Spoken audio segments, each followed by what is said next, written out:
Good morning and welcome to Gunner Shot. Gunner Shot में आप सबका स्वागत है. Today we're going to talk about Agni 5 and India's growing strategic reach. I keep reminding everyone that Gunner Shot clip which I play in the beginning, the intro clip, is all about BrahMos, right? And to me, talking about Agni 5, BrahMos, artillery, and all is, well, I wouldn't say second nature; it's first nature. Because I was, part of the story. And I'm so proud today that way back, way back in February 89, I was part of this Agni campaign. In fact, I coordinated it, the Agni one, the first Agni which was fired.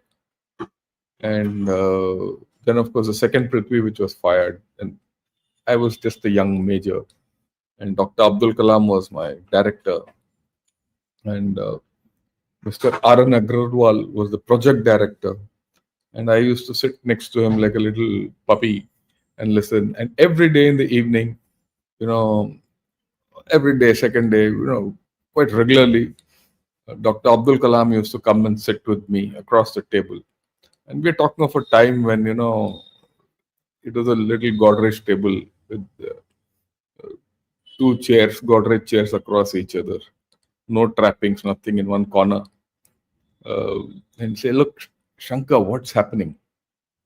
So I said, so you're going all over and all. Why are you coming to me? I'm a small little fry. He said, no, you're coordinating everything. You know what is happening. That's why I come to you, right? And at that time, to think of coordinating 37 centers, I remember that 37 centers I had to coordinate to get the Agni going. And my God, and we're talking for time when there were no mobiles. You had to book calls. STD was rare. You might have STD, the other chap might not have a phone. So many things. It was something.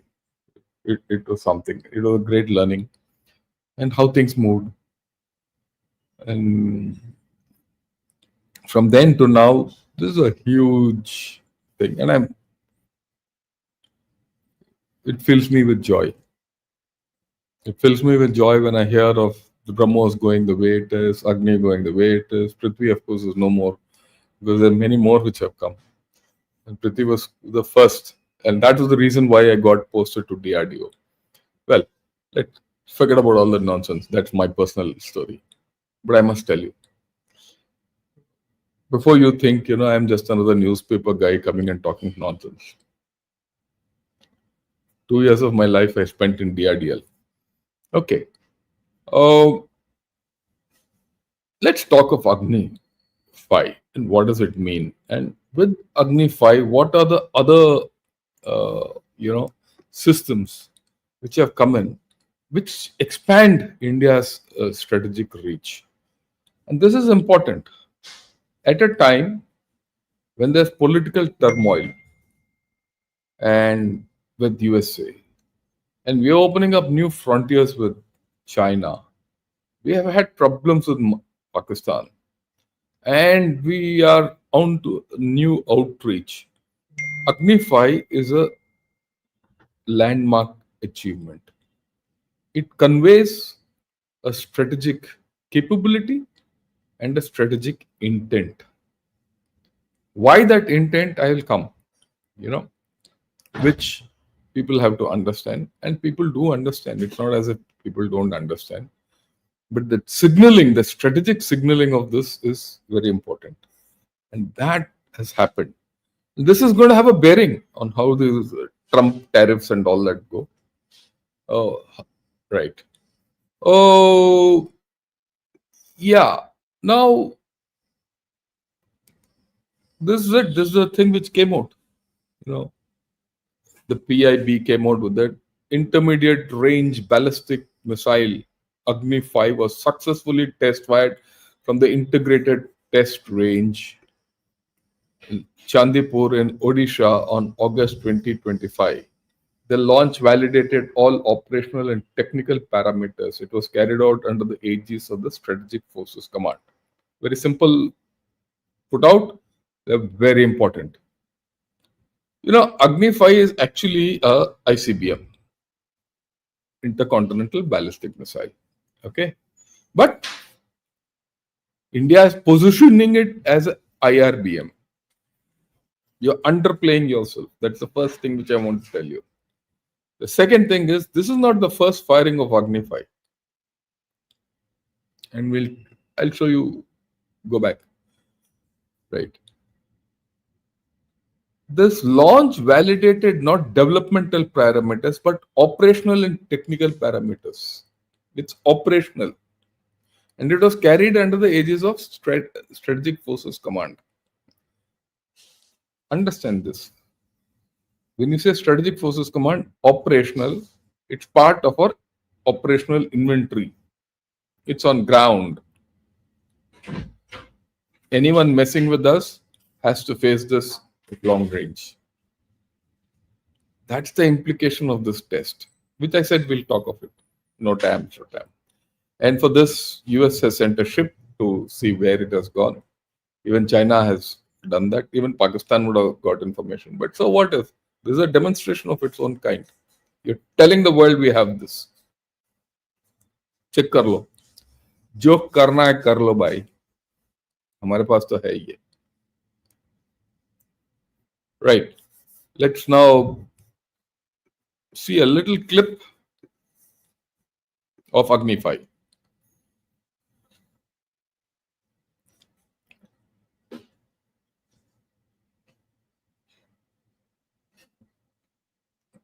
Right. This clip is an old clip. It's not a new clip. Let me be clear at the outset. This was the last launch which I kept with me so that I could show you. Okay. Agni 5, as you know, it's there on front of you, has a range of 5,000 to 8,000 kilometers. It's a 50 tons, 5,000 50,000 kg. It goes 24 Mach. Hypersonic, it's more than hypersonic. Why it goes 24 Mach is once it goes into space, the Mach is irrelevant. That's the point. It's got a length 17.5 meters. 3-stage rockets, first, second, and third stage rocket system. It's got a 2-meter diameter. Just think 2 meters, about 6 feet, right? And it's got a nuclear warhead of 1,500 kg. What it carries, I'll not say. Whether it's only a single or a MIRV, we'll just come to that. And we conducted Agni 5 in April 19, 2012, Agni 2, Agni 3, slowly Agni 4, and now Agni 5. 700, 2,000, 3,500, 4,000, now 5,000 plus. In fact, the first Agni test firing, it was called a test firing. Developmental thing and all that. Way back, we've got about 600 kilometers at that point of time, which was great. At 600 kilometers, you're talking of 89, fabulous, right? And we got hold of all technologies on our own, heat shield, re-entry, a lot of things. Anyway, that's a different story. Like I said, it's a different story. All I can do is reminisce. I go back to that time and now. And incidentally, Agni 1, that was the first launch of missile system or any system from ITR Chandipur, 89. And till before that, we were firing from Sriharikota, Satish Dhawan Space Center. Right? And in fact, we continued with that for some time, but eventually ITR is what it developed. Now, ITR is a huge place. Next to ITR is Balasore, where we test guns. ITR, we test missiles. Right. Okay. Now, what does it do? It gives you a strategic footprint. And this is the thing which I just picked off Twitter. This is the thing. I mean, give or take. This is of a range of 4,700 kilometers. I mean, even this, you can go up across Russia into the Arctic Circle. That's the interesting thing. Here you go almost down to Australia, below Australia, into the southern hemisphere. This is for 5,000. But take it from me, we have the capability of 8,000. Why do we have the capability of 8,000? Is it so great? You've done the ASAT. You fired a missile into space to take out a satellite system. Long back, 4 years, 5 years back. Okay, that's some technology, right? You have gone to Mars. You've gone to Moon. So why won't we have this capability of 8,000? We have. Let's be very clear about that. The fact that the government has chosen to say we fired at 5,000 and this thing, they must be having reasons for it. I will not even, which is okay. You don't have to, wave a flag. You underplay your story and you're done. But this test is important at this point of time. The political messaging is also huge. I hope Trump is looking at something different from tariffs. Now I go back, right, to 27th March 2024. That is last year, a year and plus back. When we fired the Agni 5 missile, we conducted Devyastra. Okay, right. And this is the put out at that point of time. But what was interesting in this mission Devyastra? This is the first time you fired multiple independently targetable re-entry vehicles, MIRV. First time you tested it. Now you've tested, we've tested Agni 5 before. You've done a MIRV in 2024. Now a year and a half later, you operationalized it. All those earlier ones were all test firings, developmental firing. Now you say, "Bhai, hamara sab tayar hai." We have MIRV capability, right? I mean, I can't say whether the MIRV was tested at this range because that has not come out. I'll not second guess. Okay, I'll not second guess. But what is there? You have this capability. You tested it. You have that. You tested it. Be happy. This is the MIRV. What is MIRV? Multiple independent re-entry vehicles. Independently targetable. So in this 3-stage thing, right? 3-stage rocket. Okay, you could have 2 warheads in this place, 3 warheads, 5 warheads, 10 warheads. We don't know. I mean, this is something which no country will tell you, and I will also not tell you. Or I will also not hazard a guess. So you have a warhead going and discharging smaller warheads. What's the use of that? That each of these warheads can go to its own target. That means you release it, it goes into space, goes out, it releases 10 or 8 or 3 or 4 or 2 multiple, warheads, smaller warheads, and each of them re-enter independently. That's the trick. They re-enter atmosphere independently and go to their own targets on their own. This is it. So what happens? You fire, it goes. This is a diagram which shows you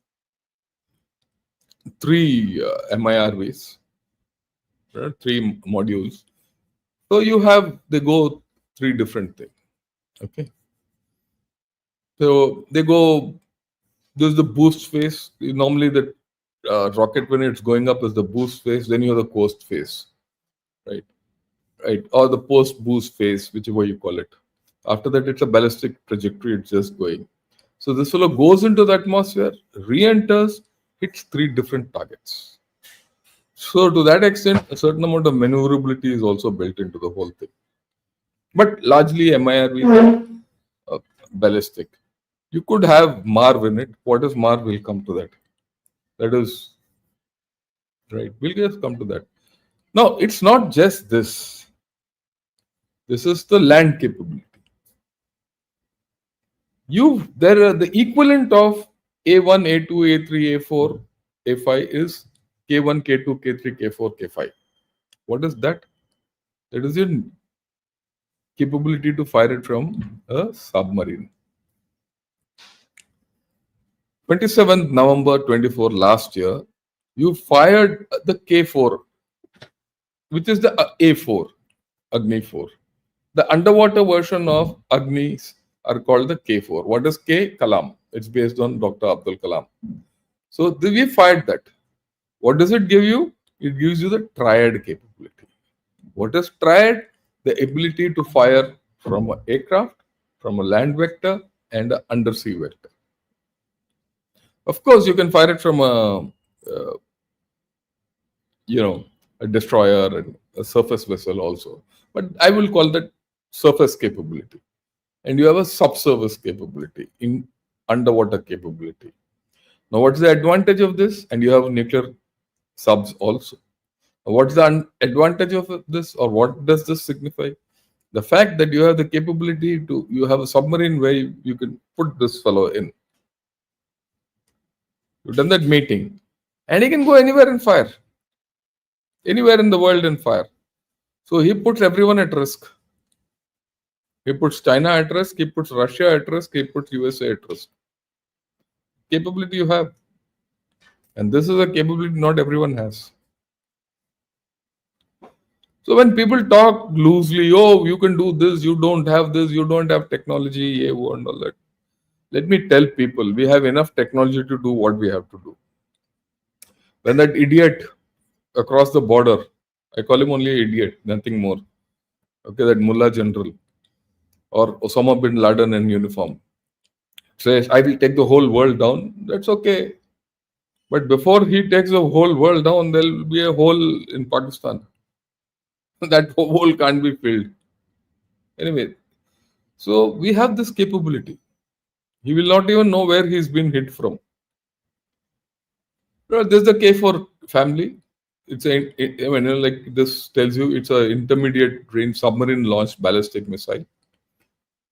And all this we've done a firing in 27 last year, 27 November.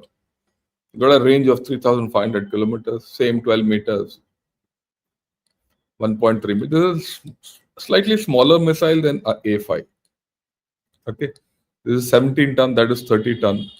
And this got a warhead of 2000 kg, which is fair enough to take a nuclear warhead. So you have this triad capability. You operationalize the triad. Now, if you operationalize the triad with Agni 5 and MIRV, then you are in a different ball game. Have we done that? Maybe not yet. Maybe not yet. Let's be very honest. Can we do that? Maybe we'll see. The next test will come that way and we'll talk of that. And then a little while back, July, 29 July, 2 months back, we carried out firing of 2 Pralay missiles. I spoke of Pralay and all that. Right? We did this. And what was this 2 tests which we done? We did it at minimum range and maximum range. Right? We also spoke, that this is Pralay firing. Have a look. Okay. It's an independently developed solid propellant quasi-ballistic missile. It's quasi. Why it's quasi, I'll tell you. Employing state-of-the-art guidance and navigation, and it's to ensure high precision. It's capable of carrying multiple types of warhead against various targets. Right. Okay. This is one which is mounted on a indigenous launcher. It's Ashok Leyland launcher. I discussed this in great detail in the one on Pralay and India's missile capability. You put Pralay in gunner shot and you'll get it. And virtually the same slides, I'm just repeating it and connecting it now upward. This is upward connection. Right? That's got a payload of 350 to 700 kg. Those are big, 2,000, 3,000 kgs. These are smaller. Solid fuel rocket motor. Here, look at it. The CEP is less than 10 meters with seekers and everything. Killer. Okay. It's a surface-to-surface missile. We spoke of all this. I'm not going to talk. A range of about 500 kilometers. It's got a 12 by 12 thing. And IAF has already ordered for 120 missiles, and we've ordered 230 missiles. I'm proud as an ex-DG artillery that Pralay is going to come into artillery. Right. Uh, in fact, recently been to Delhi. They did brief us as to the whole story, and as ex-director general of artillery, we have every year we get together and give the current people the value of what we did earlier, the thinking process, because many times this thinking process just gets confined to a file. No one sees it. So we went, met old people, met my predecessors who taught me. And we're all frail old people now, full of wisdom. And what they did, we built. And what we did, the current generation is building. So we are in safe hands. And I was very proud when people said, "Sir, we're going to get Pralay soon." Great. Things are in pipeline. Right. Now let me explain to you the various trajectories. People get confused. Someone talks of hypersonic, someone talks of supersonic, asonic, O-sonic. Let me explain. See, normally when you fire, there's a ballistic trajectory. That's a ballistic missile, this blue line. So what does the ballistic missile do? You fire, it goes out of the atmosphere, goes into space, does a re-entry and hits its target. Okay. Then the next thing is a normal ballistic missile, which is within the atmosphere. They're short range. Pralay is a re-entry vehicle, incidentally. It goes, that's why I said quasi-ballistic. It can also fire in the atmosphere, it can go out and come back. Normal Panaka and all these, they fired within the atmosphere. Okay. Then the next thing which you could suitably have is the hypersonic or a glide weapon. What is a glide weapon? Now you fire a rocket, it goes, say normally the glides are under the atmosphere before they go out. They might go into the atmosphere, but not normally it's better to be within the atmosphere. They release a glider. Okay, a glide bomb. Basically, it's a glide bomb. At that speed, with this, you use the glide facility, take it to supersonic speeds, and if you take it out and get it, it's already at hypersonic speed. And then it maneuvers. Okay, it's like a glider, it's like a plane. It maneuvers. Only thing is it doesn't have power. If you take it out of atmosphere and bring it, you can increase the speed, because in the atmosphere you're traveling. Anything travels in the atmosphere at about 600 to 700 kilometers per second. Okay. You get speed. You get that speed of going out of asthma, get in, and then you glide. There are technological challenges when you do that glide, and the glide, you can maneuver it where you want. That's what is there. It will maneuver all the way. Though this broad thing is the trajectory, this glide vehicle can glide around that. And this would become hypersonic, more than 10. See, just think, you just saw Agni 5 is being fired at 24 Mach, incidentally. We are far past hypersonic. It is hypersonic. And then you could have a hypersonic cruise missile. Cruise missile, you maneuver it where it goes. You don't push a cruise missile out of atmosphere. You cruise it in atmosphere. And the advantage of a cruise missile is how low it can be.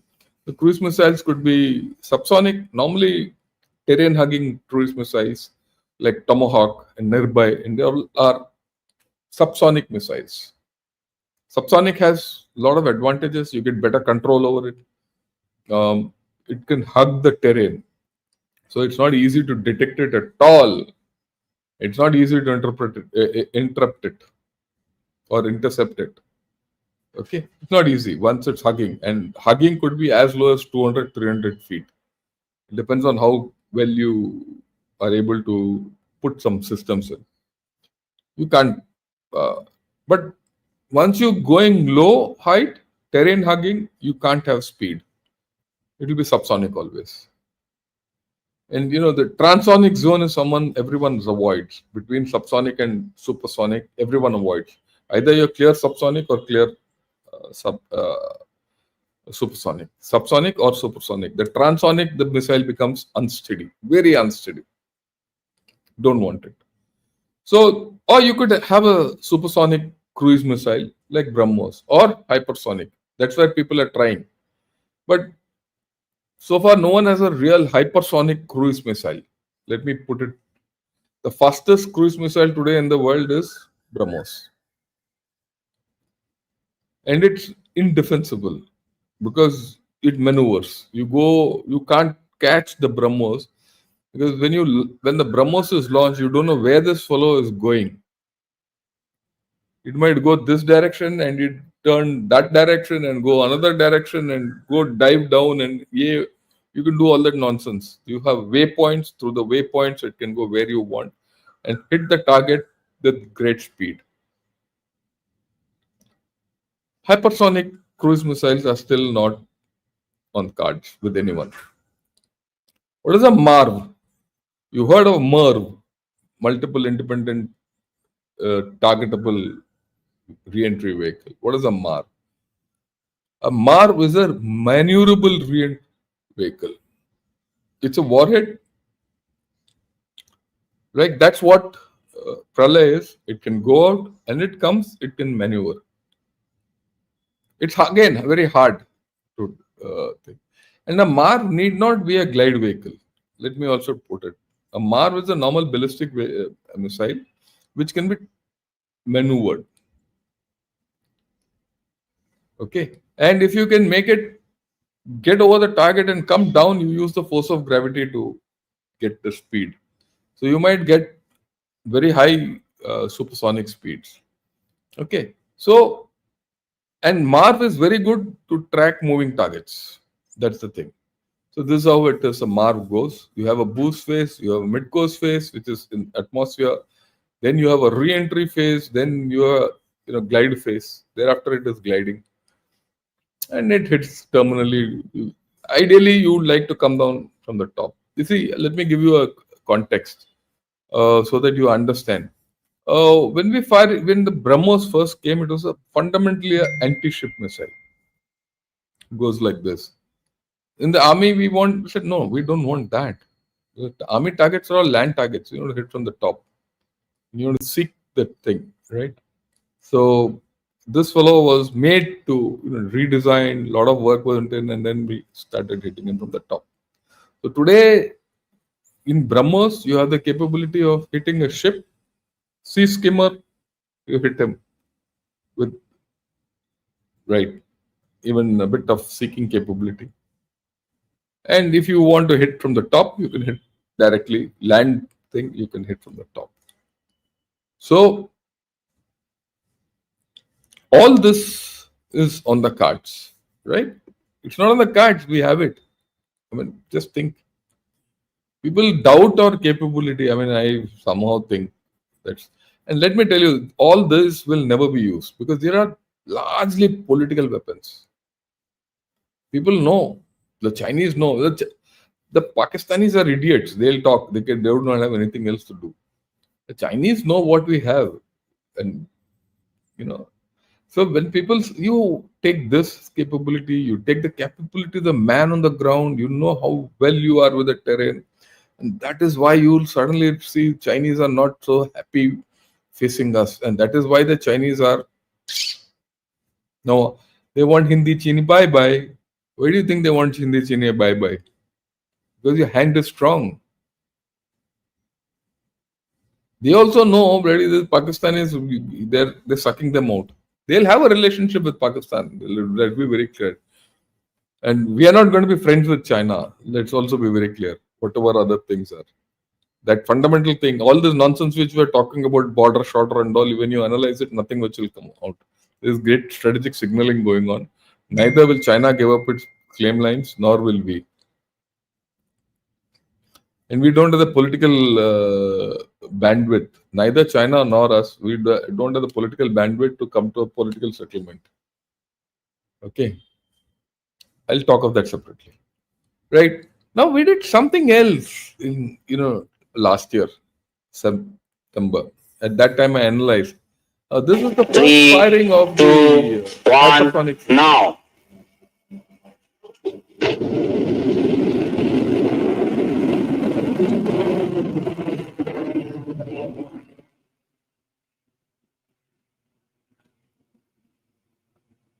Till last year, everyone used to say, "Sir, we don't have a hypersonic missile," and we fired it.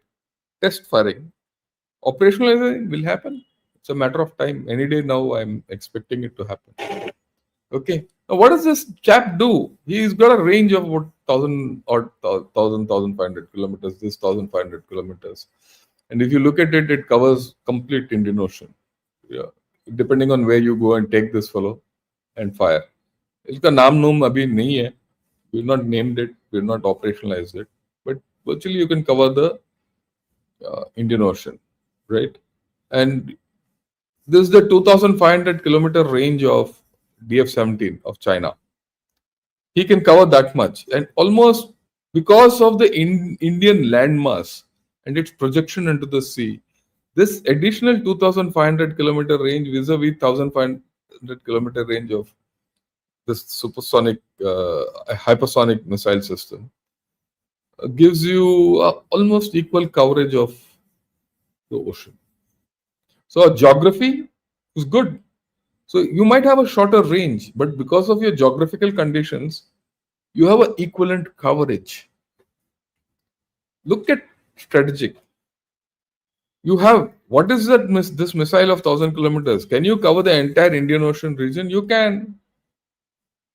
Can he cover this? No. But if I take this fellow, this my thing to Andaman Nicobar, I can cover China from here. Can he do that? He can't.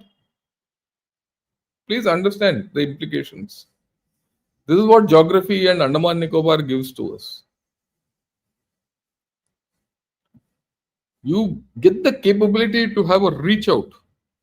And you have other places, mind you have other places from where you can fire this missile.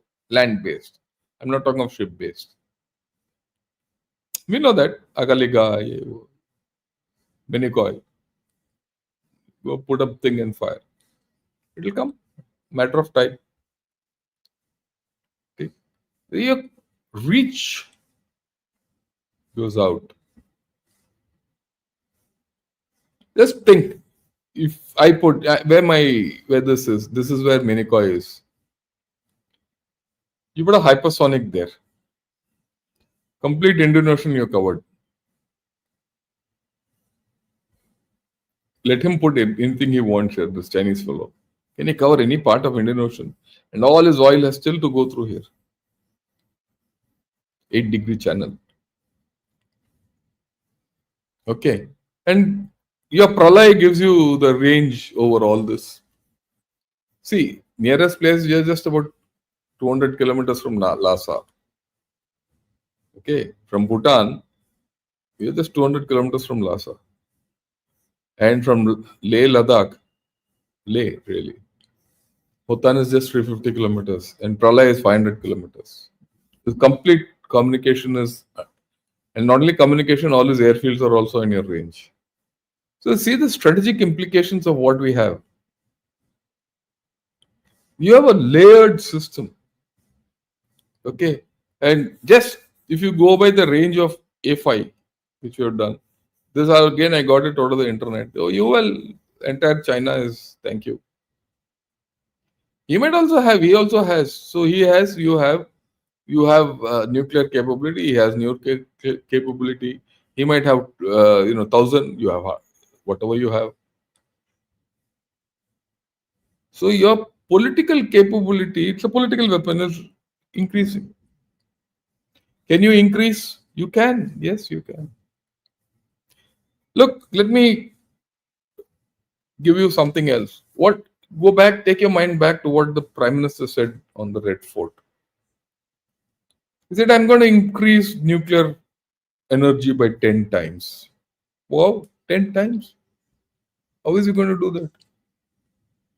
He's going to do that by the thorium cycle. We'll do it by the thorium cycle, on which I've done a video. Have a look. Go into the thorium cycle. Just put thorium in Gunner shot, search for it, and you'll get to that video. You will get 2 videos. We are in the third stage. We are following a completely different method of getting thorium energy.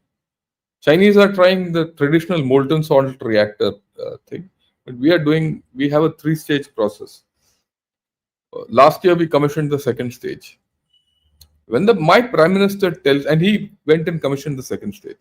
My prime minister tells me in the next 10 years, we're going to have 10 times our nuclear energy that can only come through thorium. And the day our thorium cycle gets through, you will have adequate warheads, uranium, or I won't say uranium, you'll need plutonium. You'll have adequate plutonium to do how many over. At this point of time, how many over warheads you want? At this point of time, you can't expand your warhead capability because the uranium which you have is used for running your reactors. Your uranium which you have, or the plutonium which comes out, is used for your warheads, and the plutonium is reused for thorium cycle. We are split. We are constrained by our inavailability of uranium. India doesn't have uranium, but India has thorium, and rich thorium. And in those thorium, you have critical minerals, rare earths, all in beaches. We know it. It's a matter of time. इंतजार करो भैया. जब मेरा प्रधानमंत्री बोल रहा है कि 10 साल के अंदर मैं 10 साल नहीं, 5 साल के अंदर मैं 10 गुना न्यूक्लियर एनर्जी तैयार करूंगा, उसका एक ही उपाय है, वो है थोरियम. और जिस दिन हम थोरियम एनर्जी हम प्रोड्यूस करेंगे, हमारे पास यूरेनियम फालतू में होगा. और जिस दिन हमारा यूरेनियम फालतू में होगा, हमारा पूरा कहानी बदल जाएगा. People should know. Okay, and we have a huge plethora of ballistic capability. We've got Pralay nearby. Works. So, the only thing which I want to put across to you, one capability which we must go ahead. Everything is aspirational. Is this FOBS? What is FOBS? FOBS is fractional orbital bombardment system. What is this? You'll have to understand. You fire into FOBS is a thing which the Russians actually came out with. FOBS is not a new technology. It's something which was thought of by the Soviets long back. You fire, and you fire into the atmosphere or into the space. Now, what do you do? This is not a ballistic missile. You fire and let it go around the atmosphere. Let it go into orbit. Okay. Now this missile is going in orbit around the atmosphere, and put it on an orbit where it goes on to your, target without the target realizing it's in orbit. And we don't know with the target where it is. We know where the target is, but the target doesn't know the missile is coming, because this is a thing which is put in orbit. It's like a satellite in orbit. Only thing, it's a short-term orbit. And it will be in LEO space, 300 to 700 kilometers. It's going, suddenly it will break and come into the back. It can take 2-3 revolutions. So your missile defenses, your lookout posts, satellites and all are looking at something else. And here is this chap who's orbiting like another satellite. And suddenly he dives in and hits. Technology is very difficult, huh? Not easy. The Chinese did it. That's when they fired it. When the thing came back, a hypersonic glide vehicle, they ejected from the FOBS. FOBS plus hypersonic glide vehicle is what they tried, I think 3 years, 4 years back. And it shook everyone. Technologically, that's high end. And China has it. Can we do it? We must. But the thing is, it's not simple. So far, China has not been able to deploy it. Because when they fired, it went 20 kilometers away. So it's in the nascent stage. But as we go along the value chain and you keep doing, it's not as if you have that, and or if you don't have that, you're at a loss. But you have other things. Virtually the entire strategic bandwidth you're covered. The only thing which you probably today you don't have is a longer range ICBM of 12, 14, 15, 20,000 kilometers, which we don't have. And probably a FOBS. We don't have that because you don't need it.